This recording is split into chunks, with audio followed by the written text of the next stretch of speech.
Just sign it, Mama. Be honest, you can't even remember what day it is. That's what my son said to me. He slid a stack of papers across my own kitchen table, pressed a pen into my shaking hand, and told me to my face that I was too far gone to know what I was putting my name on. And God forgive me, he was almost right. I was 3 months past burying my husband of 41 years. 3 weeks past a stroke that had reached up and stolen the words right out of my mouth. Some mornings the fog was so thick I'd pick up the phone to call Eugene before I remembered I'd already buried him. I couldn't always find the word for fork.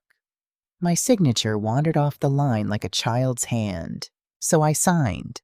I signed because the voice telling me I was helpless belonged to my baby boy, the boy I carried, the boy I rocked to sleep in a chair I still own. When that voice says, "Trust me, Mama, a mother signs," I did not know I had just signed away a $1 million building my husband and I bled for 40 years to build. I did not know I had just put $180,000 of debt on the house I paid off free and clear with these 2 hands. I did not know $240,000 of Eugene's safe money, his careful money, his "I did this so you'd never have to worry" money was about to vanish into the pocket of a smiling man in a good suit. I just knew my son was holding my hand, telling me everything was going to be all right. That was the last lie I ever believed from him. I have loved that boy through things that would have broken a weaker woman in half. I covered his failures. I emptied my own pockets to keep his head above water more times than I can count. And he looked at the wreckage grief and a stroke had made of his mother's mind, and he saw an opportunity. He didn't see me drowning. He saw a chance to go through my purse while I went under. He thought the fog would never lift. He thought a 64-year-old widow half buried in the ground right next to her husband would be too broken to ever count what was hers again. He forgot who raised him. So a few months later, when a young man at the bank slid one more paper across one more desk and smiled at me like I was just some confused old woman signing away the last of it, I smiled right back. I picked up the cheap blue pen nearly out of ink, and I wrote my name, Jody Calloway, slow, steady, the way my mama taught me to sign anything that mattered. He had no idea I wasn't signing anything away. I was taking every last dime of it back. I spent 40 years in this country watching exactly how money slips out of people's hands. Out of black folks' hands, out of widows' hands, out of the hands of anybody who trusts the wrong smiling man at the wrong moment. And what you watch close enough for long enough, you learn how to undo. I buried Eugene in March. A heart attack in the kitchen on a Tuesday morning. No warning, no goodbye, just a coffee cup hitting the floor, and 41 years ending before the pot finished brewing. Then in May, my own body turned on me. A little stroke, the doctors called it. The kind that doesn't kill you, just fogs you up like a windshield in November. For a few weeks there, my words came out sideways and my signature wandered off the line. That's the window they climbed through. And here's the part I'll never forgive. They didn't rush it. They waited. They sat across the table from me, watched me lose the word for a thing in my own hand, and made a decision cold as a banker counting somebody else's cash. Now. Hit her now while she can't fight back. They picked the exact moment I was weakest. They just never once stopped to ask themselves the only question that mattered. What happens to a woman like me when the fog finally lifts? Pull up a chair.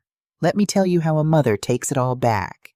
Legally, quietly, and without ever once raising her voice. You have to understand where the money came from, because the money is the whole story. Nobody handed Eugene and me a thing. We married in 1982.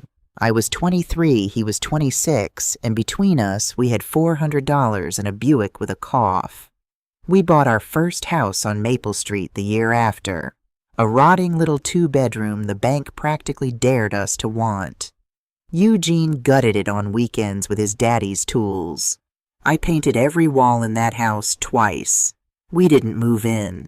We rented it out, and we kept living in a 1-bedroom over on Ashby so the rent money could buy the next rotting little house and the next. That was our whole marriage in a sentence. Buy what nobody wanted, fix it with our hands, rent it to good people at a fair price, and let time do the rest. 40 years of that. By the time Eugene died, Callaway Properties was 9 rental homes and 1 commercial building. A solid brick storefront on Maple, the same street where we started, leased to a family pharmacy that had been paying us rent on the first of the month for 19 years straight. That building alone was worth about $1.1 million. All told, what Eugene and I built came to right around $2.8 million. $2.8 million out of 400 in a Buick. I want you to sit with that number because everybody in my family did. They all sat with it. They just sat with it in very different ways. Eugene was careful. Lord, that man was careful. He didn't trust banks all the way, didn't trust lawyers all the way, didn't trust anybody who talked fast about money. He kept every deed, every title, every tax record in a fireproof box in our bedroom closet organized better than the county courthouse. A few years before he passed, he sat me down at the kitchen table with a lawyer friend of his named Eleanor Briggs and set up what he called the trust. Papers, I'll admit, I only half listened to because Eugene handled that side, and I trusted him too. He wrote letters to go with it. Letters of wishes, he called them, in his own handwriting. And he told me something that night I didn't understand until this year. He said, "Jody, money's not the dangerous thing. People in a hurry are the dangerous thing. Promise me, don't you ever sign your name to anything while you're hurting. Whatever it is, it'll keep till you're steady." I promised him. And then the first real test of that promise, I broke it. Hold on to that. It matters later more than you know right now. Now my children. Darnell came first in '82. My firstborn, my boy. And I'm going to tell you the truth even though it doesn't make me look good, because if I lie to you here, nothing else I say will mean anything. I loved Darnell too easy. I made him too soft. Every time that boy fell, I was already underneath him with my arms open before he hit the ground. Failed out of 2 semesters, I covered it. Lost a car wash business, he begged me to fund, I covered it. A food delivery app idea that ate $11,000 in a year of his life, I covered that too, and never said a word about it to anybody, because protecting Darnell's pride had become a full-time job I'd given myself. Somewhere in all that covering, my son learned a lesson I never meant to teach. That the Callaway money was a soft place that would always be there to land on. That it was in some quiet way he never had to say out loud already his. And then there's Renee, my daughter. 3 years younger than Darnell and twice as steady. Renee's a nurse. ICU night shift's the kind of work that ages you fast and pays you in other people's worst nights. She never asked me for a dime in her grown life. Never. She bought her own little condo, drove a paid-off Honda, and showed up every single time something went wrong without being asked twice. And I'm ashamed to tell you I overlooked her for it. That's the thing nobody warns you about a steady child. You stop seeing them because they never make you afraid. All my worry, all my watching, all my arms open energy went to the boy who kept falling. Renee was the one I leaned on, and the one I never bragged on. When folks at church asked about my kids, I'd talk about Darnell's big plans for 10 minutes, and mention Renee's nursing like an afterthought, like a footnote to my own life. She noticed. Of course she noticed. Children always know exactly how much of the light they're getting. Then there's Tiffany, Darnell's wife. I'll be fair to Tiffany, fairer than she was to me. She grew up with nothing, and a daddy who left, and that kind of childhood puts a hunger in a person that never fully goes quiet. Tiffany wasn't evil. Tiffany was afraid. Afraid of being poor again, afraid every single day of her life. And when she married into the Callaway name and saw those 9 houses and that brick building on Maple, she didn't see a family. She saw a door, a way out of the fear she'd carried since she was a little girl. I don't excuse what she did, but I understand the shape of the wound it came out of. So that was my family the spring Eugene died. A boy who thought the money was already his. A daughter I'd trained myself not to see. A daughter-in-law who'd been afraid of being poor her whole life and finally had her hands near real money. And me in the middle of it. foggy grieving leaning on whoever held my arm, thinking the way mothers think, that everything was arranged just fine, that my children loved each other, that Eugene had set it all up so nobody would have to fight. I was right that Eugene had set it up. That part I had exactly right. I just had no idea that spring how badly I was going to need what he'd built. Let me give you the dates, because the dates are how I know it wasn't an accident. Accidents don't keep a calendar. Eugene died March 9th. My stroke was May 14th.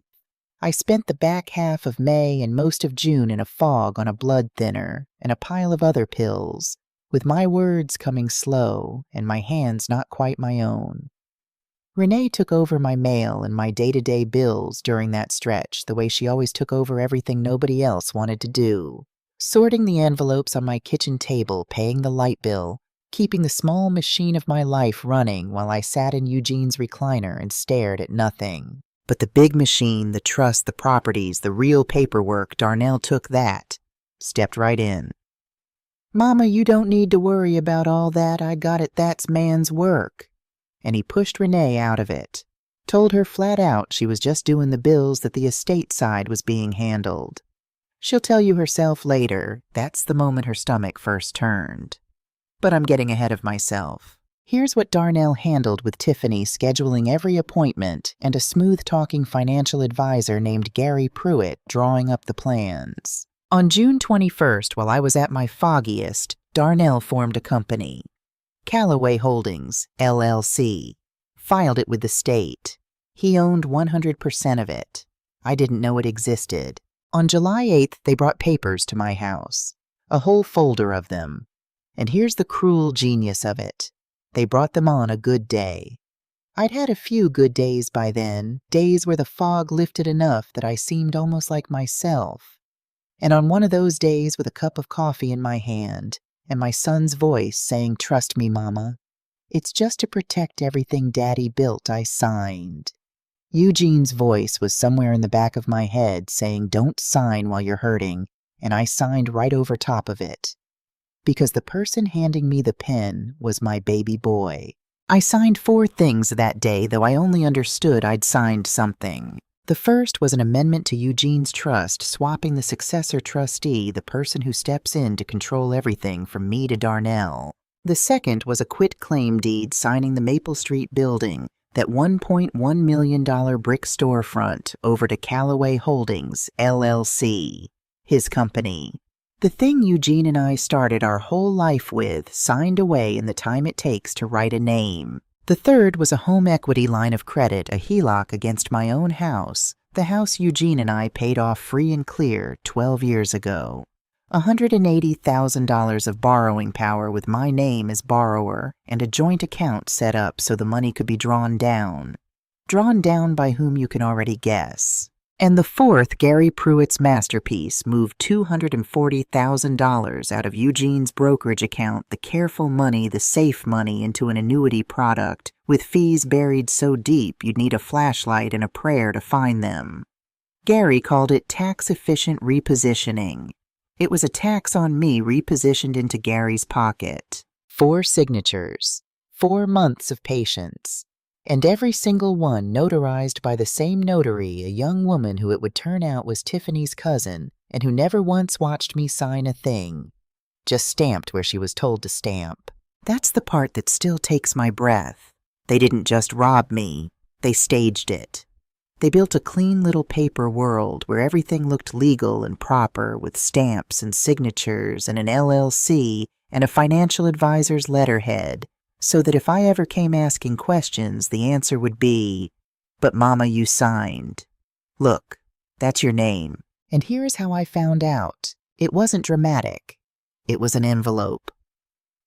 November the 6th, a property tax bill in the mail. Renee had handed my mail back to me. By then I was steady again.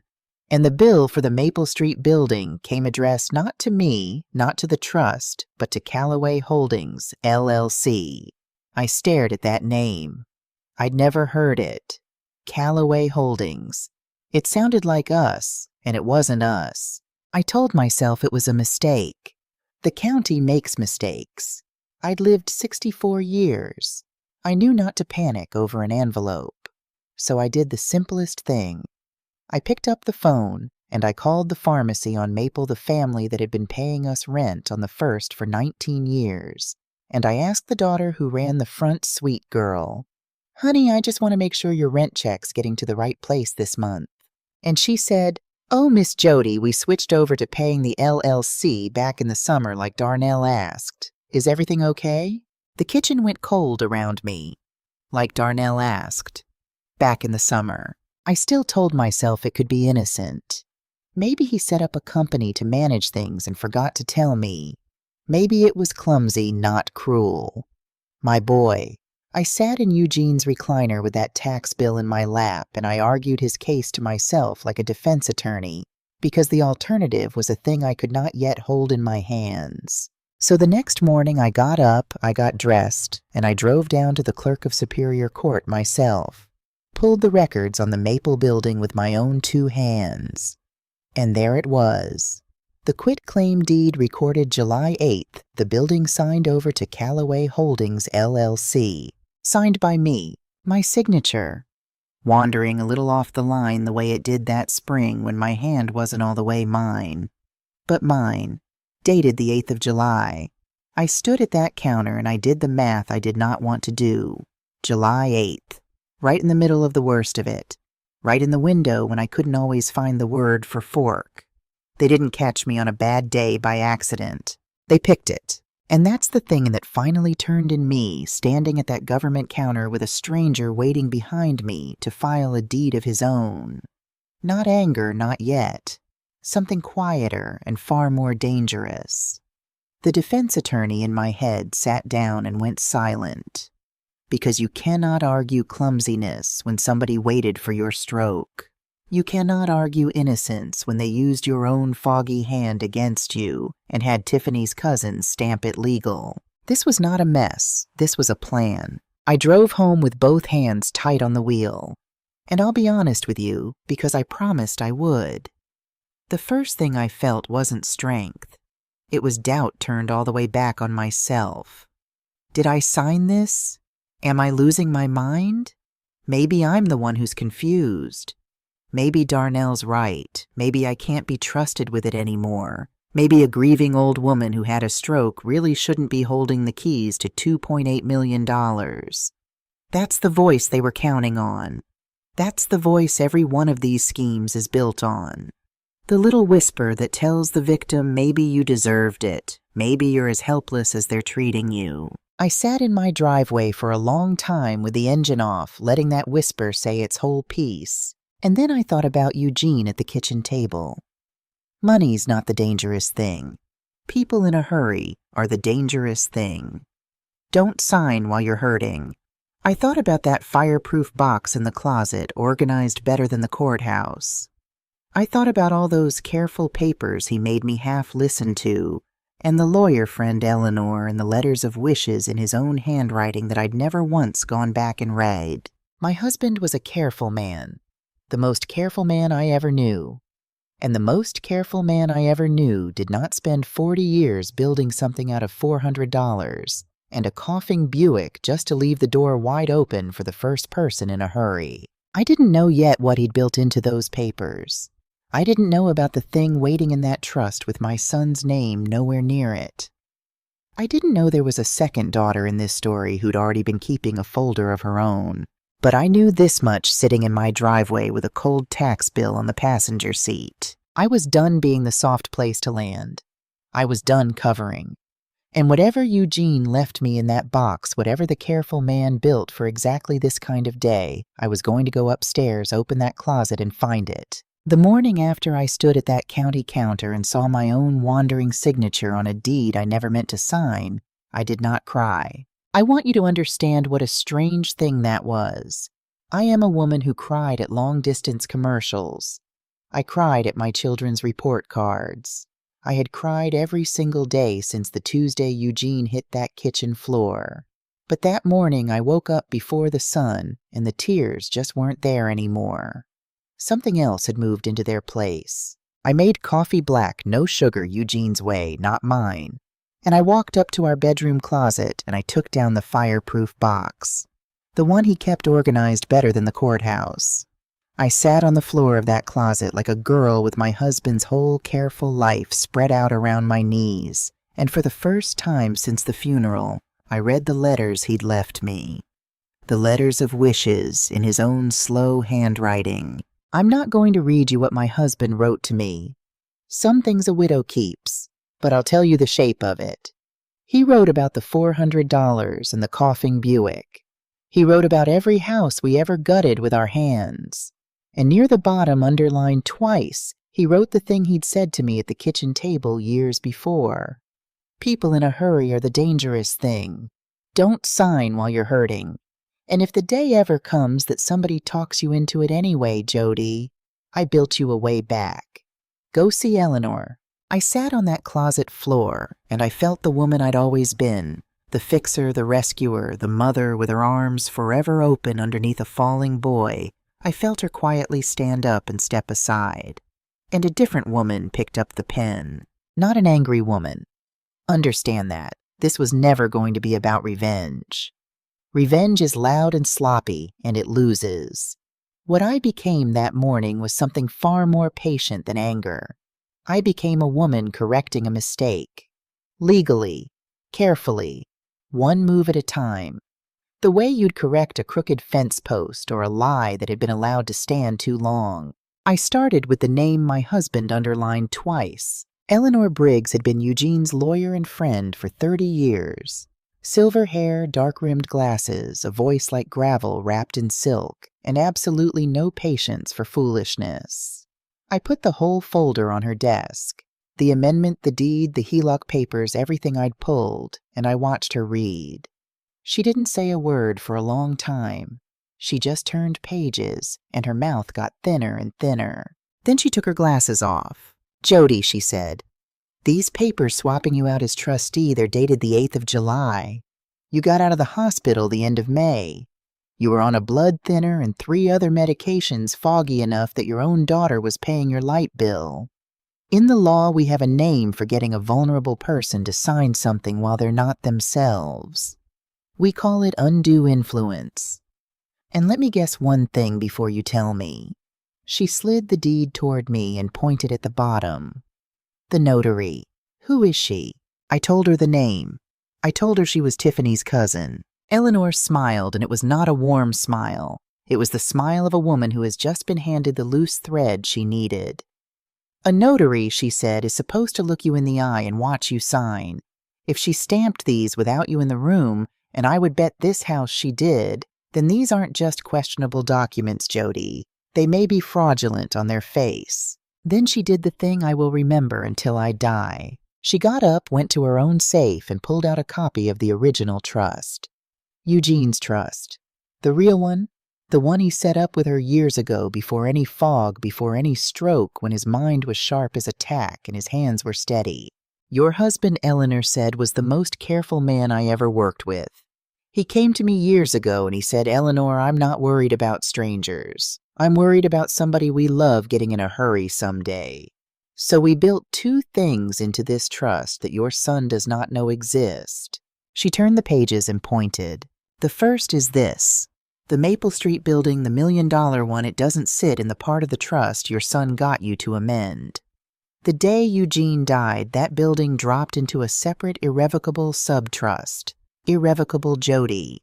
That means once it's in there, it cannot be casually signed away. Not by you, not by Darnell, not by anybody, without going through a very specific door. Which means that quitclaim deed they had you sign. You signed away a building you didn't personally own anymore. The county recorded the deed because county clerks record whatever you hand them. They don't check whether you had the authority. So on paper, for a few months, it looked like the LLC owned it, and that's why the pharmacy started paying rent to your son. But looking like it and being it are 2 different things. That deed is built on sand. I had to put my hand on her desk. And the second thing, Eleanor said softer now, is me. Eugene named what we call a trust protector.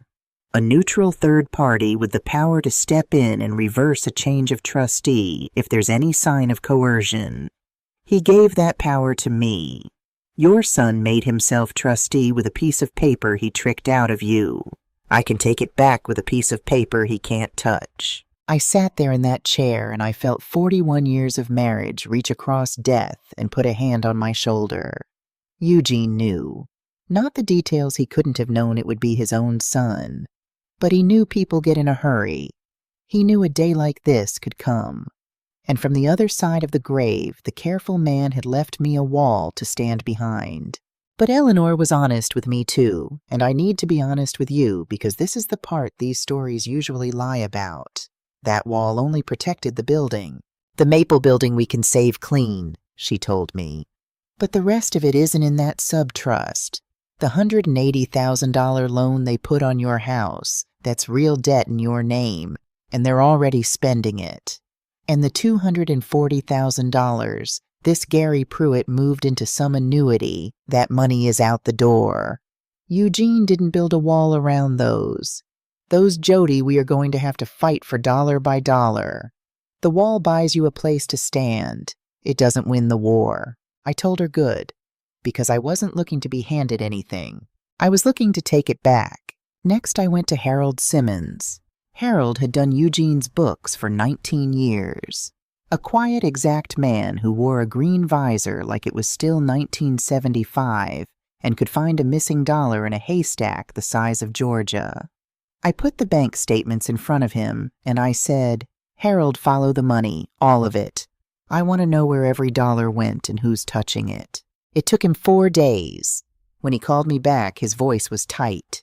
"Jody, that $240,000 went into an annuity through this Pruitt fellow, and the fees on it are obscene, better than 7% a year, buried in language designed so a regular person never finds it. He didn't invest your money. He trapped it in a product that pays him whether it does a thing for you or not. And the home equity line, the $180,000 against your house, somebody's already drawn $60,000 off it, in chunks, over the last few months. $60,000. Gone. While I sat in Eugene's recliner learning the word for fork again. "So it's still bleeding," I said. "It's still bleeding," Harold said, "right now, today." Then I had Eleanor look into the smiling man himself, Gary Pruitt. And this is where I want to be very clear with you about how I did this, because the difference matters. I did not dig up dirt to threaten anybody. I am not that kind of woman, and more to the point, that kind of woman loses. What Eleanor did was pull the public record, the same record any one of you can pull on any financial advisor in this country, free in about 10 minutes. It's called broker check. You look up the man's license and you read what's been filed against him. Gary Pruitt's record was not clean. There were 2 prior complaints on file, both from elderly clients. One had quietly settled, which in that world is the sound a wrongdoing makes when it pays to disappear. And when Eleanor cross-checked the paperwork, the notary on one of Gary's older deals was the same young woman who'd stamped my fraudulent papers. Tiffany's cousin. This was not a man who made one bad call with my family. This was a man with a system. He found grieving people widows, mostly freshly bereaved, often black, often women, often foggy with loss, and he moved their safe money into products that bled them and fed him. My son didn't invent this scheme. My son brought a wolf to his own mother's door and held it open. And that changed everything about how I understood what I was doing. Because now this wasn't only about my $240,000. There were other women out there. Other widows who'd signed while they were hurting and had no careful husband and no Eleanor Briggs to build them a wall. The complaint I was about to file against Gary Pruitt with the state, the insurance and securities regulators, that wasn't a weapon I was holding over anybody's head. That was a thing I was going to do regardless, because it was right, and because somewhere out there was a woman like me who didn't have what I had. A predator counts on his victims being alone and ashamed. I was about to stop being both. Now came the patient part, the careful collection. I gathered my own medical records, the ones that proved in a doctor's handwriting exactly what I was on and exactly how impaired I was on the 8th of July. I got certified copies of the fraudulent notarization. I pulled every HELOC statement showing the money walking out the door. Eleanor taught me to keep all of it organized, dated, copied, stored in 2 places the way Eugene kept his box. Evidence isn't worth a thing if it's a mess. Evidence wins when it's clean. And here in Georgia, the law lets one person on a phone call record that call. So I started recording. Not to trap anybody into a lie. I didn't need lies.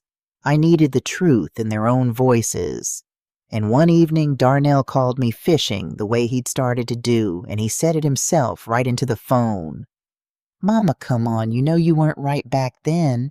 You needed me to step in and handle everything. That's all I did. You needed me to step in and handle everything." On the record, in his own voice, my son admitting he handled my affairs during exactly the weeks the doctor said I couldn't be trusted to. Eleanor nearly stood up out of her chair when she heard it. But the hardest part of the whole strategy wasn't the lawyers or the records or the recordings. The hardest part was Sunday dinner. Because to make any of this work, I had to keep my face normal. I had to keep cooking the roast.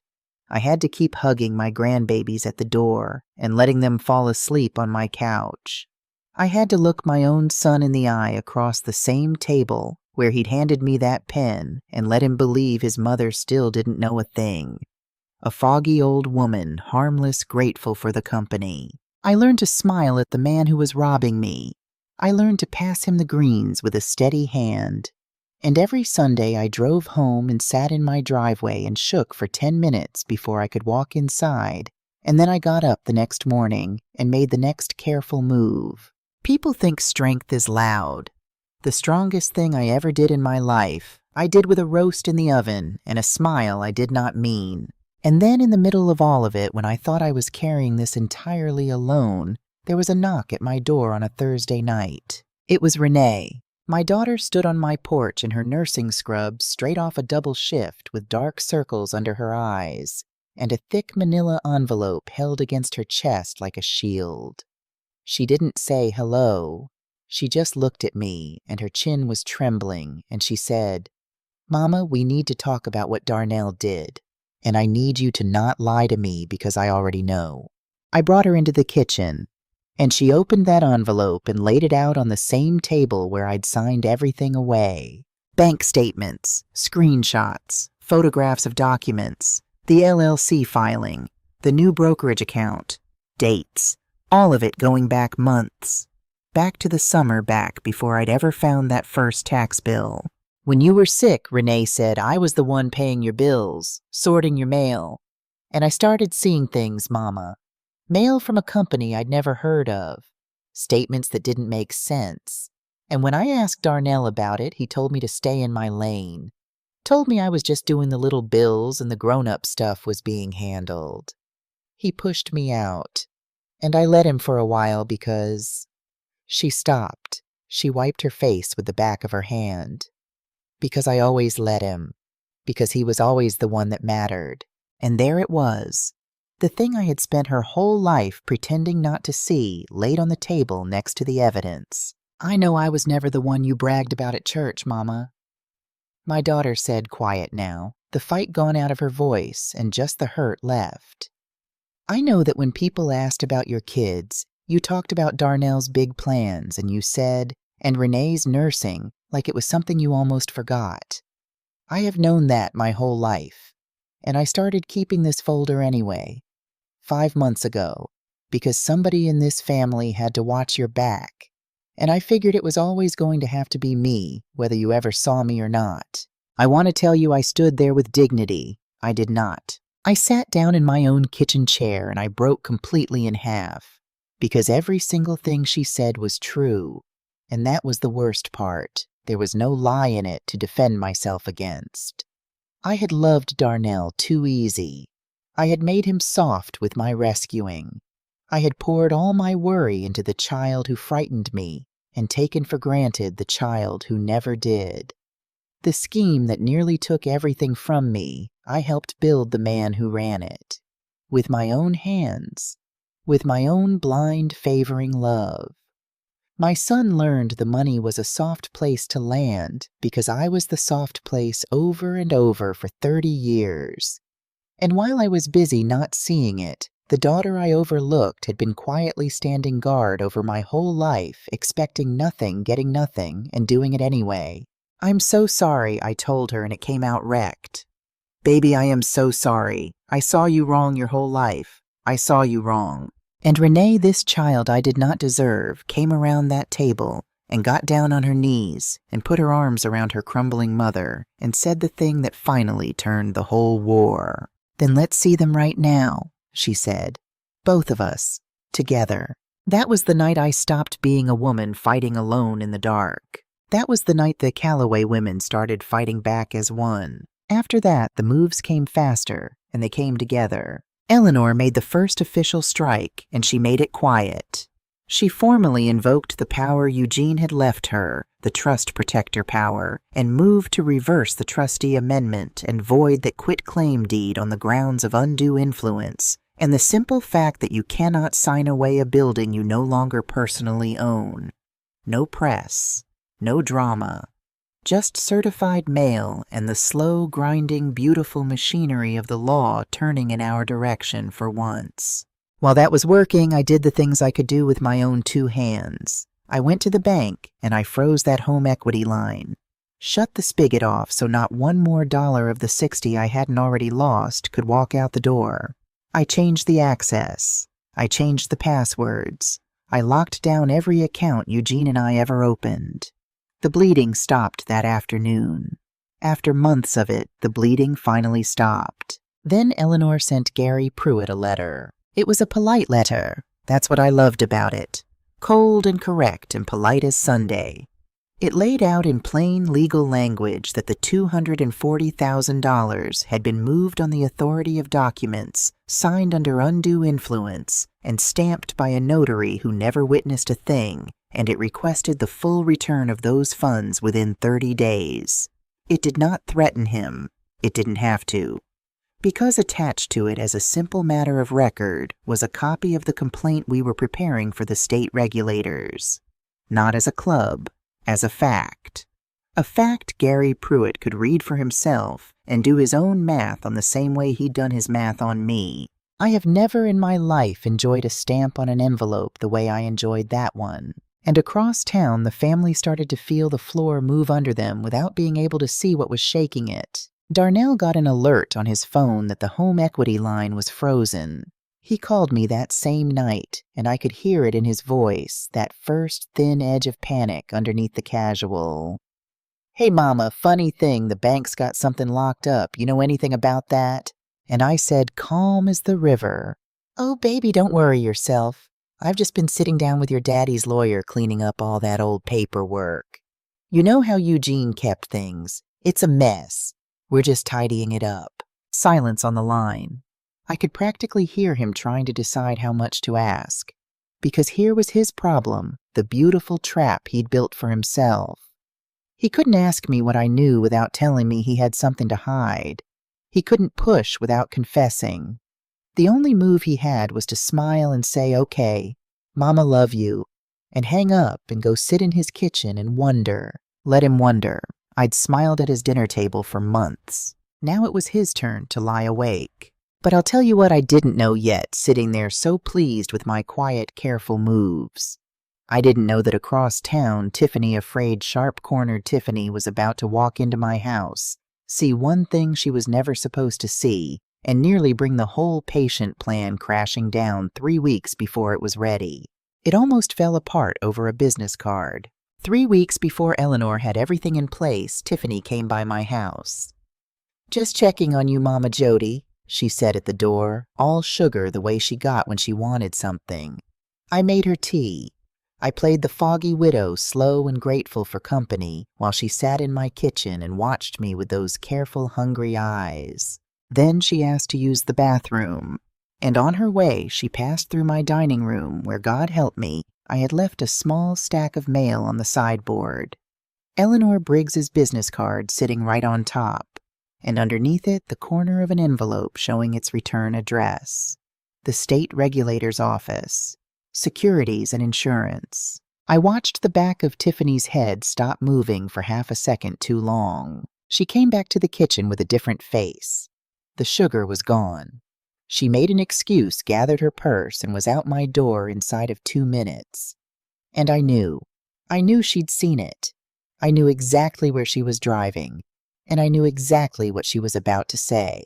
She drove straight to Darnell and she told him, "She knows. Your mother has a lawyer, and there's something from the state sitting on her table." He called me that night at 9:40, and this time there was no casual in his voice at all. It was raw, and it was scared, and it came at me fast. Mama, why is Eleanor Briggs's card at your house? Why is the state writing you? What is going on? What are you doing?" This was the moment.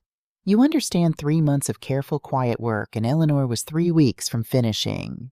If Darnell panicked now, if he ran to Gary, if they lawyered up, if they started shredding and hiding before the filings were recorded, I could lose the clean win. Everything rode on the next 90 seconds. Everything rode on whether a frightened son would believe his mother was still the harmless, foggy old woman he'd robbed.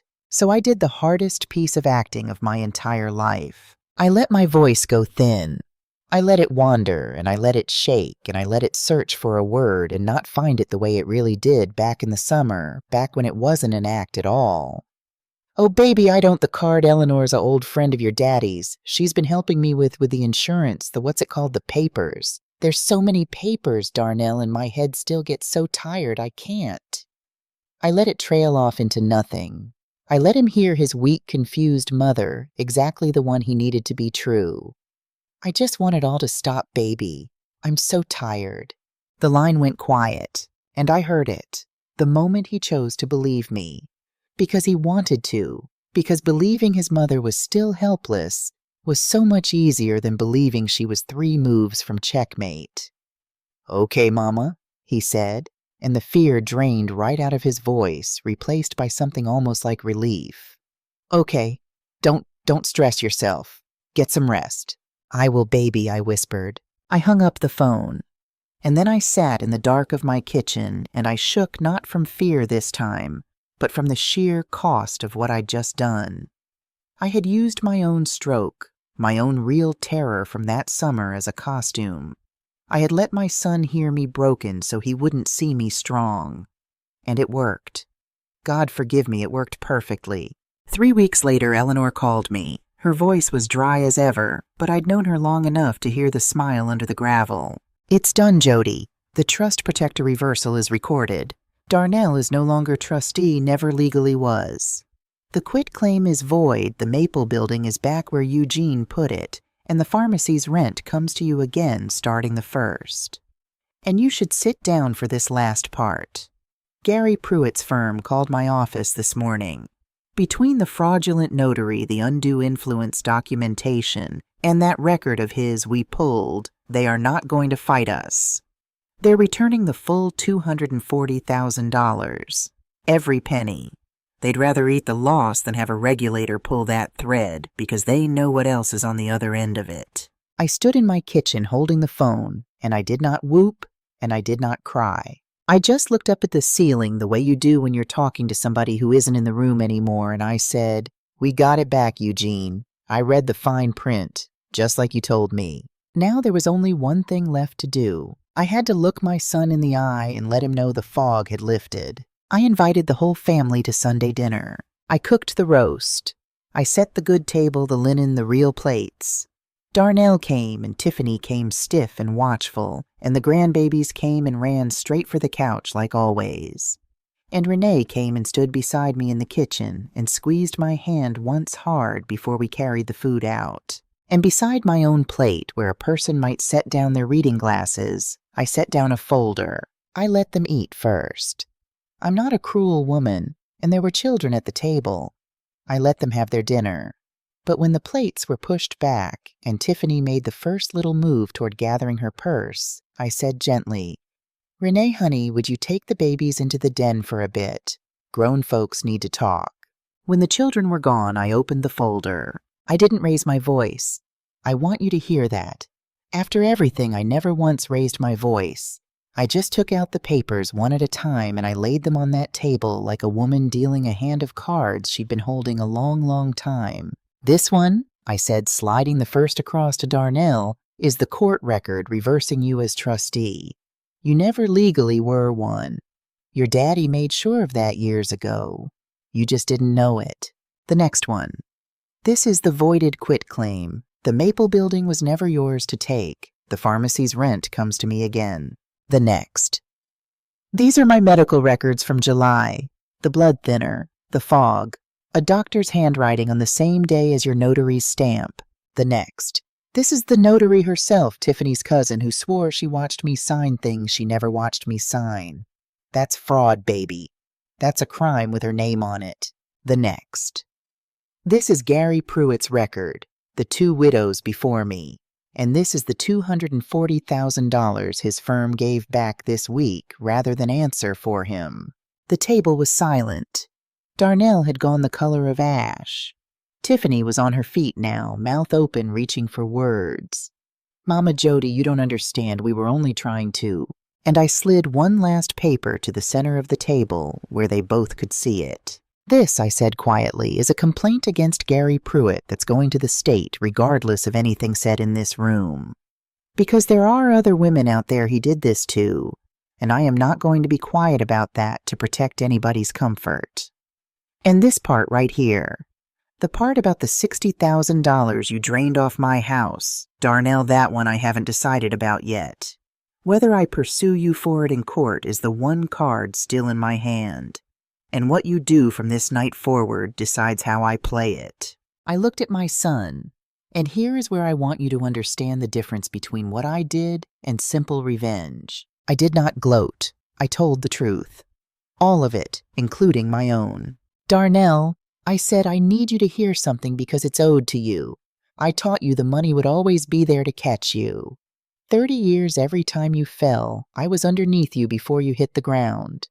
I covered every failure, and I called it love. And what I was really doing was raising a man who believed his mother was a soft place he'd never run out of. That's my sin. I built that, and I will carry it to my grave. His eyes came up to mine, wet and stunned. But, I said, and my voice did not waver, what you did waiting until a stroke took my words going through my purse while I was drowning, bringing a wolf to my door and holding it open that is not mine to carry. That one is yours. I made you soft. I did not make you do that. Tiffany grabbed her purse and walked out of my house. The door slammed.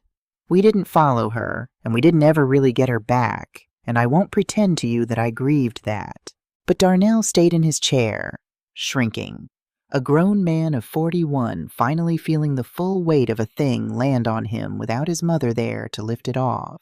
"Are you done with me?" he whispered. "Is that what this is?" And this is the part the angry version of this story would get wrong. The easy version would throw him out or take everything and laugh. But I am not in the business of becoming what hurt me. "No," I said. "I'm not done with you, but things are different now, and you need to understand how." I folded my hands on Eugene's good linen. "I've set up a trust for your children's education. Renee manages it with me. Not you her, because she's the one in this family who's proven what she does when nobody's watching. Those babies will go to college. That part's handled, and you can't touch it, and you can't fail it. And you," I said, "you can sit at my table again, Darnell. You can earn your way back into this family. But you'll earn the chair this time the same way I earned this house. With your own 2 hands and starting with every dollar of that $60,000 paid back slow on a schedule like a debt. Not because I need the money, because you need to learn what it costs to carry your own weight since I never let you learn it before." He put his face in his hands and he wept like the boy who cried when his turtle died. And I let him. I didn't reach across to fix it. For the first time in his whole life, I let my son sit in something hard and didn't pull him out. That was the most loving thing I ever did for him. It just didn't look like it. The Maple building still pays me rent on the first, same as it has for 20 years now. The $240,000 is back where Eugene meant it to be safe and quiet. The house is mine, free and clear, and the $60,000 Darnell drained off it comes back to me a little at a time. In checks, he writes himself slow and awkward and real. Gary Pruitt is under investigation by the state. And the part of all this I'm proudest of has nothing to do with my own money. When my complaint went in those 2 other widows, the ones from his record, they weren't alone in the dark anymore either. One of them got her money back this spring. A woman I've never met who had no careful husband, and no Eleanor Briggs got a wall built for her out of the one I built for myself. That's the thing nobody tells you about taking back what's yours. Done right, it leaves the door open behind you for the next woman they were counting on to stay quiet. I won't sell you a tidy ending because life didn't hand me one. Tiffany filed for a separation and moved across the state, and that's its own kind of sad no matter what she did. Darnell and I are not healed. We're honest, which is different and harder and the only ground worth building on. Some Sundays he sits at my table and it's quiet and stiff, and some Sundays it's a little less so. He's not the boy in the photograph on my mantel anymore, but he's not the man who handed me that pen either. He's somewhere in between doing the slow work, and I've made my peace with not knowing how it ends. The real treasure that came out of all this wreckage wasn't the money. It was Renee, my steady girl, the one I trained myself not to see for 38 years, who kept a folder in the dark because somebody had to watch my back. She sees me see her now. We have coffee on Saturdays. She tells me about her shifts. I brag about her at church until people are tired of hearing it. I got my husband's money back, and I'm grateful. But I got my daughter back, and that's the part I'd have paid all $2.8 million for. I set up a scholarship in Eugene's name for kids in our old neighborhood, trying to buy what nobody wanted and fix it with their hands. The careful man would have liked that. And every now and then I sit on my porch in the evening with his picture and a cup of black coffee, no sugar his way, and I tell him how the day went. Because here's what my son never understood. Here's what Gary Pruitt and Tiffany and all the people in a hurry never understood about the foggy old widow they thought they could clean out. They thought burying my husband had left me defenseless. He didn't leave me money. He left me ready.